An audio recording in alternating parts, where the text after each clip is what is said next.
Steven Charles Kanumba 19842012 anakumbukwa kama mwanamapinduzi wa tasnia ya filamu nchini Tanzania, Bongo Movie. Alikuwa mwigizaji, mwongozaji na mtayarishaji aliyefanikiwa kuvuka mipaka ya Tanzania na kuleta heshima katika sanaa ya uigizaji. Hii hapa ni historia yake kwa kina. 1. Maisha ya awali na elimu. Steven Kanumba alizaliwa mnamo Januari 8, 1984 mkoani Shinyanga. Ni mtoto wa pekee wa kiume wa Charles Kanumba na Flora Mtegoa.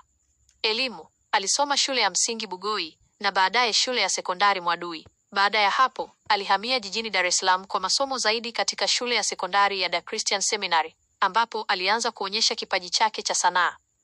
2. Safari ya sanaa. Kaole Sanaa Group. Kanumba alianza rasmi sanaa miaka ya 1990, lakini nyota yake ilianza kung'aa alipojiunga na kikundi maarufu cha Kaole Sanaa Group. Kupitia michezo ya kuigiza ya televisheni Sitcoms iliyorushwa na ITV, Kanumba alijipatia umaarufu mkubwa kupitia tamthilia kama Jahazi na Tufani. Baadaye, aliamua kujiondoa Kaole na kuanza kufanya filamu, movies, akiamini kuwa soko la filamu lilikuwa na nafasi kubwa zaidi. 3. Mafanikio na kampuni ya Kanumba The Great, KGC. Mnamo mwaka 2006, Kanumba alianzisha kampuni yake ya Kanumba Great Creative. Hapo ndipo alipoanza kutengeneza filamu zilizotikisa Afrika Mashariki. Filamu maarufu. Baadhi ya kazi zake ni pamoja na She Is My Sister, Dar to Lagos, Oprah, The Great Joshua na Uncle JJ.